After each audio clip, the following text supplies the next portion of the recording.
Hi, this is Jeff Schmidt and welcome to another episode. In this video, I'm going to talk about what happens to your Social Security if you take a big break from work. Coming up next on Holy Schmidt. Holy Schmidt! There are a lot of people who take time off from work during the middle of their adult life. A parent who wants to raise a family, for example, or an adult who wants to go back to school or grad school or both to get a degree and is going to take 2, 4, 6, even 8 years out to get that degree or the advanced degree. This video is going to show you exactly what happens to your Social Security payment if you have a big hole in your earnings during your adult life. Stick around to the end because I'm going to show you how having lower compensation and taking a break hurts you less financially than having higher compensation and taking a break. Before we begin, please make sure you like this video. YouTube uses the number of likes to raise a video in the search results, and I want to help as many people as possible. Now let's begin. The SSA determines the size of your Social Security payment by how much you earned and how long you earned it for. When you look at your paycheck, there is a line item called FICA. That's a payroll tax and it stands for Federal Insurance Contributions Act. For most of you, this amount is taken directly out of your paycheck and it's your contribution to Social Security. Your employer will match that, but you don't see that. All you see is what comes out of your check. It works a little bit like a savings account.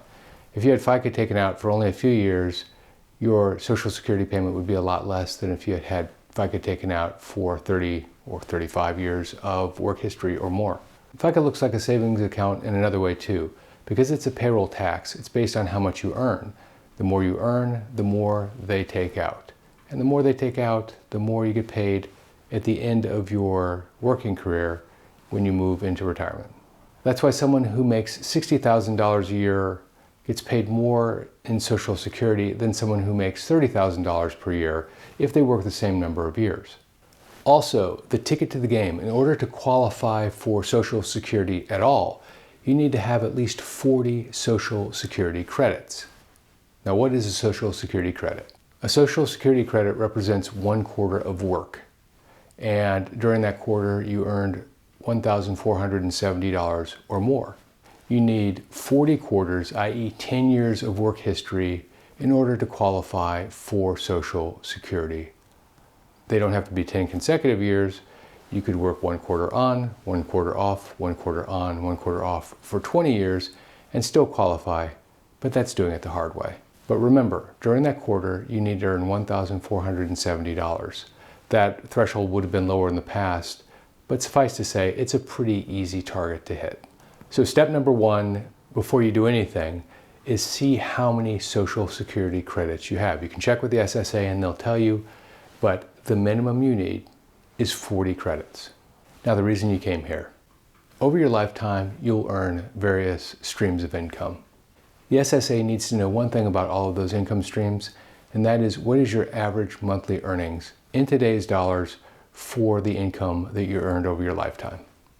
To do that, they inflation adjust each year using the Consumer Price Index to bring your previous income into today's dollars. If you earned $10,000 in 1986, for example, they might multiply that times 2.3 because today's equivalent is $23,000. If it was 2006, they would multiply it times about 1.6.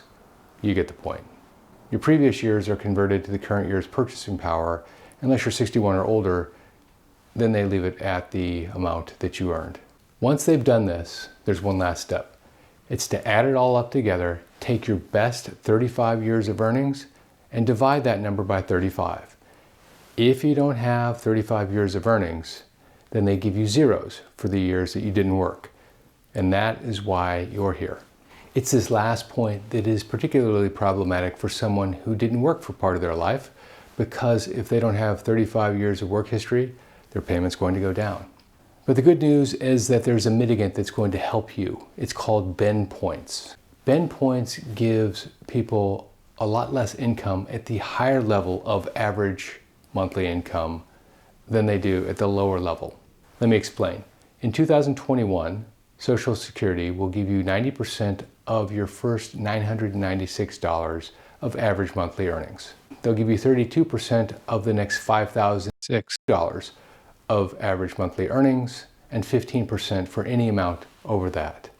Ben points can often close the gap for someone who has only worked a portion of their adult life when they're compared to someone who's worked their entire adult life. Let me explain the math. You can see the detail behind this on my website. Go to holleyschmidt.com/break. But I'm just going to give you the answers here to make it easier for you to get through this video. Let's assume that you worked for 5 years, you took 15 years off, and then you worked for the remaining 15 years, and the last year that you worked, you earned $65,000 in that year.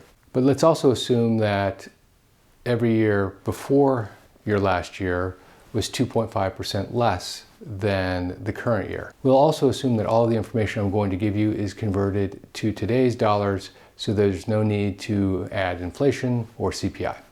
Using the information that I just gave you, if you worked the full 35 years, your average monthly earnings would have been $3,638. But if you took 15 years off in between, your average monthly earnings would have been $2,300. The person who took a 15-year break earned 63% of the amount of the person who worked 35 years. But that's not what they pay you. That's just the average earnings between person A and person B. Now the average monthly earnings needs to be run through the Ben points, and that's going to make the Social Security payment quite a bit more equal between the two. Person number one who works the full 35 years earns $3,638. If you run that through the Ben point formula, it works like this. For the first $996, multiply that times 0.9, and they get $896 of Social Security payment at full retirement age. For the next $2,642, multiply that times 0.32, and they get $846 in Social Security payment. So their total Social Security payment at full retirement age is $1,742. By the way, unless you're a super earner, it's very difficult to get to Ben point number 3.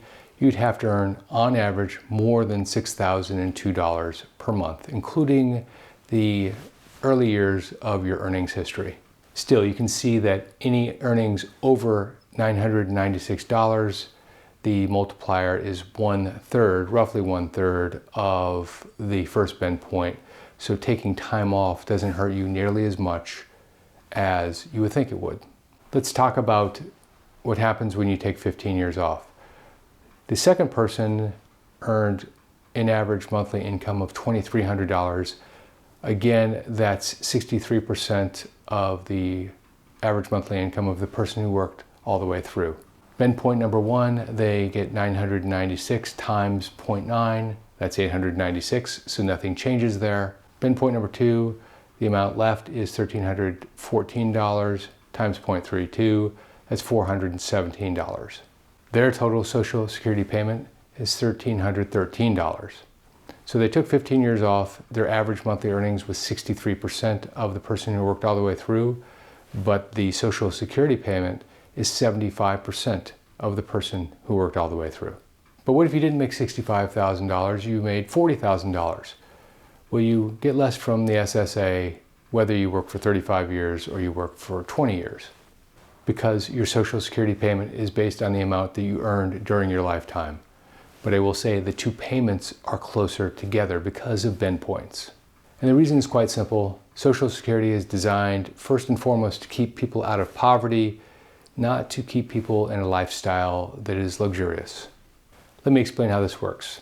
At the lower end of the average earnings for the person who worked for 20 years, they still get 0.9 times $996, $896. They fill bucket number one. And because you earn 0.32% of the remaining amount, unless you earn a lot, having a lower income actually impacts the payment less than if you had a higher income. How much less? Let's take a look. If you work the full 35 years, your average monthly income is $2,239. Ben point number one pays you $896.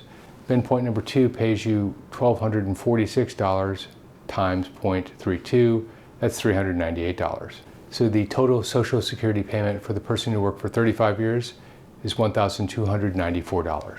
Now, if you took 15 years off in between at $40,000, your average monthly earnings is $1,416. Again, that's 63% of the average monthly earnings of the person who worked for the full 35 years. You get bend point number 1 at $896. And bend point number 2, you get $420 times 0.32, that's $134. So the total Social Security payment for the person who took 15 years off is $1,030. So their average monthly earnings was 63% of the person who worked for the full 35 years, but their Social Security payment was 80% of the person who worked for the full 35 years. By the way, you could continue this exercise down to $28,000, and the person who took 15 years off would receive 83% of the person who worked all the way through. Importantly though, below $28,000 in final earnings, all of the math is being done in bend point number 1, and the difference starts to become significant. A big disclaimer here, I put this example together to represent what a stay-at-home mom or stay-at-home dad would look like if they took 15 years off in between, but the income and the amount of time represent the example. It may not be what you are going to do when you take time off or what you have done during your time off. Finally, you can't shrink to greatness. You don't want to earn less just to take advantage of bend points, because you still earn more by earning more. If you like this video and you want to see more of me, please make sure you click subscribe and notifications so that you get alerted the next time I post a video. I post a few times a week. Also, check out this video right here on how to calculate your own Social Security payment in 3 easy steps. This is Jeff Schmidt. Thanks for watching.